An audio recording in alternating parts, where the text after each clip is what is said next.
Hi, everyone. I'm Cade, And I'm Kit, and we're real people. doing real reviews. We're doing a double feature today. Double feature. Ba, ba, ba, ba, da, da, da, ba. Number 3 and 4 Mhm, of the top 13 mhm. horror films of 2024. That's right.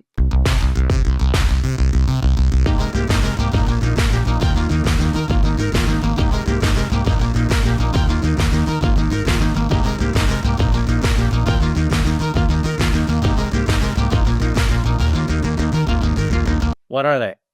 In a Violent Nature and The Substance. Okay. Okay. So, Substance was 4th, Yeah. and then Violent Nature was 3. Which, can we talk about that for a second? Because In a Violent Nature was made for $250,000 here in Canada, in Northern Ontario. And Substance was, I think, a little more, maybe more, and a studio behind it. I mean, I think she probably made more than that herself. I mean, yes. And so, how awesome. What a great testimony to like good indie film, beating out some studios and beating out some A-listers even on like a list. Like, this is a list that we found on Variety. Like, that's pretty great. And so I was very proud of these indie filmmakers because it's really, very cool. Yeah. I'd also say it is very cool in this season learning um the span of genre film, as well as Mhm. how you can see a film rank on the top 13 Yep. made for, pennies. And then you see films that are like, Massive studio budgets yeah, and where they land. and where they went. And so many didn't even make the top 13, right? Like these very expensive studio films that we're not even talking about. So For sure. love that. Really interesting. We were chatting earlier that we might do our own top 13 coming out of all of this, but we're going to talk about both of these films, and both films very, very different. Which one do you want to do first? Well, I think we should go in the order. So let's do Substance first. Okay. Also, too, why this is a double feature for us today is we had the pleasure of watching these last year, and they are in season 1. So Yes, we may glaze over some of the storyline, those sorts of things, and we'll just hit the highlights today. Yeah. To get through them. But both, I think, well, I don't want to speak for you, but I feel like I know we enjoy both of these movies. Yeah, we love them both. So quite exciting. Our apologies if you had joined us and it was just a bunch that we didn't like. That's not always how we talk. Yeah. We're not pessimists, I promise. But yeah, we'll start with Substance. Okay. So, I feel like I want to talk about like the story, like what did we pull from the story, or like maybe what did we take away from the story? Do you want to start there? Okay, for sure. Mm-hmm. Well, I would say, since we're starting with Substance, oddly enough, I had some friends over. I'm gonna tell you a little story. Okay. And tell you a story. Join us. Join us for story time with Cade. Yes, so I had some people over. We were watching, or we were picking a movie to watch one night, and someone commented on Substance, which is out on Prime. And they were like, "Oh, that was a good movie." And I was like, "Yeah, what'd you think about it?" And they went into it, which I thought was a good review. And I think a lot of our audience would agree that they got lost towards the end of the movie. Oh, well. But I think with that, from back to your question, Kit. All right. I would say that the storyline, at least for me, is taking kind of the cosmetic industry of today and taking it one step further, that while it's extreme, could be believable. And then they're like, well, now that you've made the jump to that one step further, here's one step further in how absurd it could be. Yeah. In the future. So, like, that's what I would say I took away from it. It's true that a lot of people, when you ask them about how they felt about Substance, they're like, oh, it was so interesting and good and captivating, and I was so there, which, it's the storyline of a woman who finds a way to switch places with a younger, better version of herself through like a sci-fi realization of taking injections and sharing at this time. But at the end, it gets incredibly campy, where she turns into a giant creature, and then she dissolves on a star on the Hollywood Boulevard, and it's ridiculous. But when it got really absurd for me, and where this person turned into this very extreme creature, to me it showed, in some ways, there were so many things along the line that I was like, that is incredibly absurd. Just like how it's insane to ask women to be young forever. That's insane. That is what we do. We age. And so them kind of going down the Albert Road and then making a creature of it and making it more obscene and silly and ridiculous is like, to me, I'm like, that's like an inner voice being like, isn't this absolutely ridiculous? This thing. And there was so many parts along the way that I was kind of describing to you, like there's a really, again, neighbor who knocks on the door to hit on his like fabulous new young neighbor that replaced the very fabulous older neighbor, both beautiful fit women. And he is not anything excellent. Anybody pursuing excellence, anybody maybe pursuing anything, even on like a commercially attractive level, not there. And he still feels like it is totally in his world and his realm to say and compliment and be the way that he is towards these women. And for me, when I was watching it, I was like, that's what is happening in this scenario, that this is happening. But that was the point.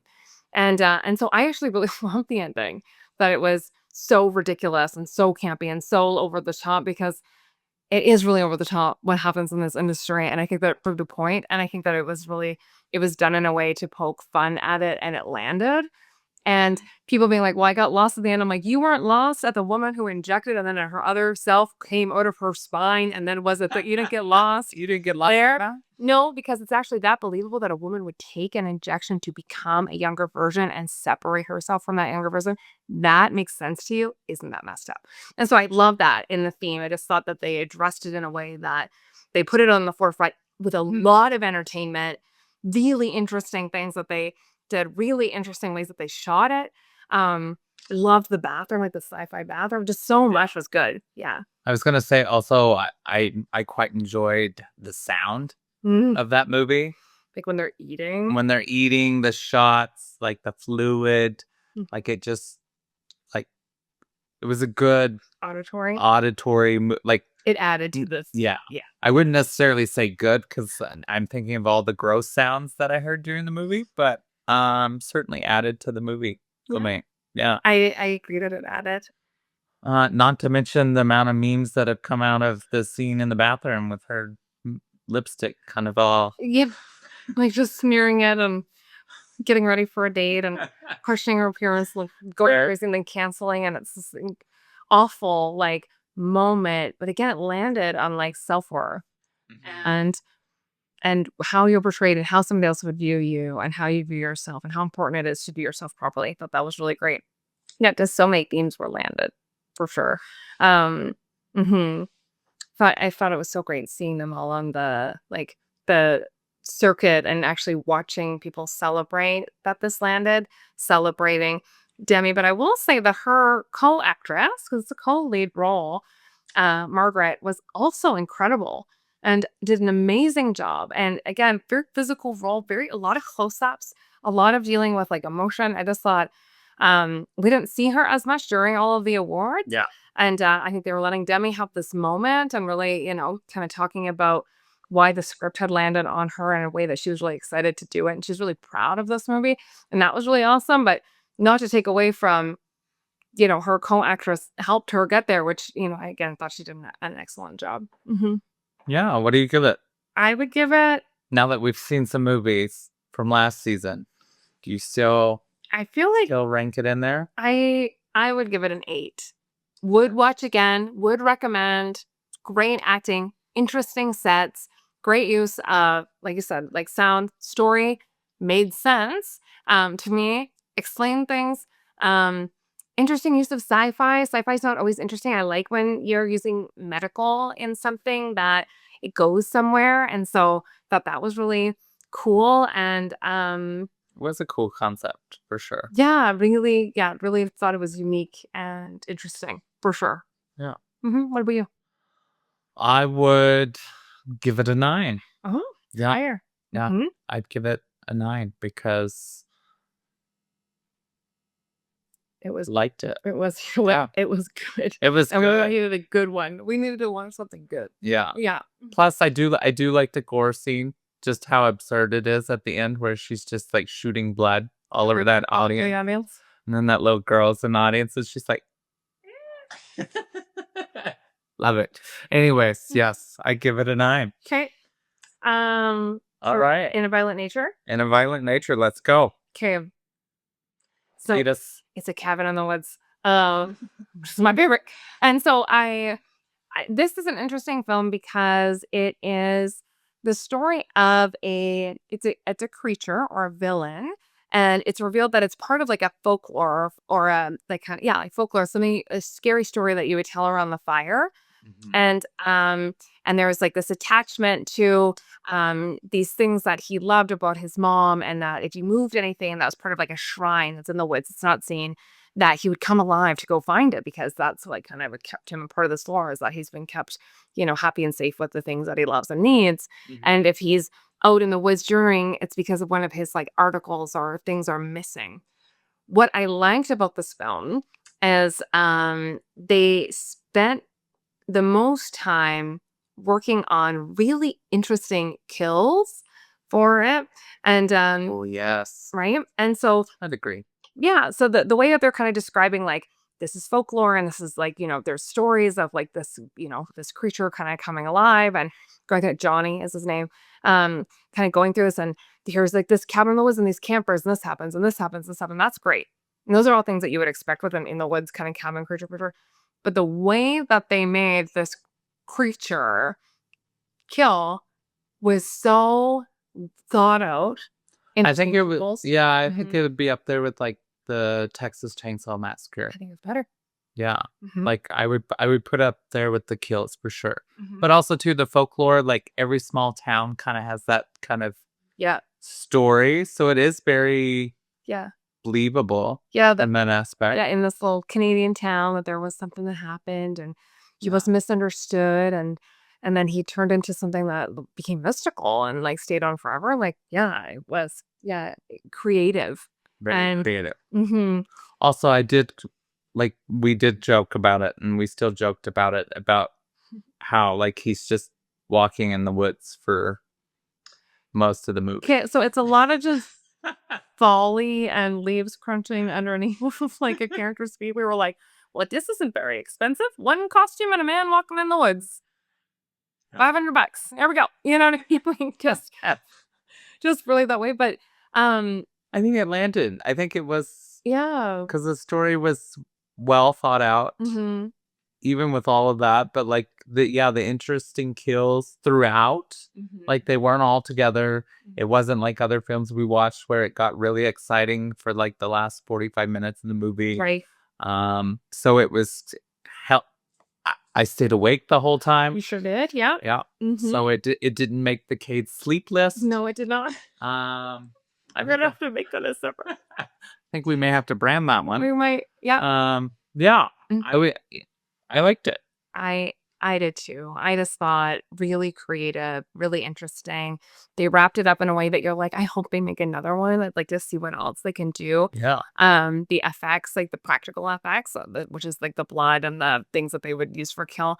Really would love to see more from that FX artist. Just thought they did an excellent job. And for us, what? Oh, I was gonna say, that's also an interesting point, that this film was a lower budget, but ended the film in a way that they could make another one. Yeah. But Substance ended.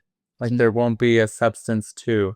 Well, there's always the creator of the injection, right? So they could always go the medical route or go that way. Completely different characters. Be interesting to see an all men, right? Because they really focused on women with this one. Be interesting to see like a male version. So that's how I would carry forward if I were a producer. That's what I would do. I'd be like, how do we take that? And you know what I mean? I have ideas. Yeah, we'll talk about those later. Okay, sure. Cute. But yeah, in a Violent Nature, I'm excited to see. Hopefully, we'll see more from that team. Yeah. The areas where I felt like In a Violent Nature lacked was in the acting. And which sometimes you do see that in a cheaper budget. I don't know. Like, I think. No, when they're in the lake, remember? And they're like flirting. They're like, well, if you've been flirting with me, well, I'm going to flirt with you. And then she's like, I'm going to swim in the lake. And then they're joke him. And it was so like, oh. I think it was the writing. Well, I bet about. But you can be like, why aren't you flirting with me and it land? Like, it just didn't. And I don't know if it was like a wilds because they were shooting it from across the lake and they were making sure they had the sound and it didn't make sense. Oh, yes. Right? But yeah, because they. And then later she's like, I'm going to do yoga over here. If you made up with me, then maybe we'll continue our flirtation. So they were in opposite rooms when they were talking, so they weren't even together. And that's why it was like, I just felt like reading the script. And like, I just felt like the girls weren't that believable. I was like, because then she's like, I was seeing how late or like how long it would take. And it's like, how did you get out of your swimsuit into your yoga clothes? And it looks like she's got like an overhang and like because that's, they push her off a cliff when they kill her. But it was like, it was a weird, it looks like a driveway. Like, it's not where you would do yoga. You know what I mean? It was kind of like strange. That was kind of weird. I just felt like that scene, I was like, oh, that acting could have been a little tighter. Well, there we are. But again, if you're just like on a cheap budget and using some locals, and maybe it was their first time acting ever, I'm not sure, I've never seen them before. Very cool for them to be, in the scene and to also ranking so high and on top 13 films. I mean, pretty. Also, yeah, very cool. You don't need a big name to land. Not a single A or B lister, I don't believe, on this one. Just a really cool villain, which is really interesting. So, I think they spent the money on the kills. I don't know if they want a chainsaw war, but that would be cool if they did. Maybe we should look that up. Yeah. Okay. What do you rank it? 8.5. 8.5 for you. Mm-hmm. Okay. I think I'm going to rank it an 8. Yeah? Yeah, I liked it too, because the gore. Mm-hmm. Yeah. Interesting, right? And things that you explained how, and like, interesting tool, just so much. Really, really great. Cool. Both of them are really cool and good and great horror films. Definitely would watch again. Still would watch again. Ones that we have recommended and hoping to see more from. Like, those are all like, how wonderful is that? Love the storyline of both. Different themes. Great. Yeah. Yeah. Anything else?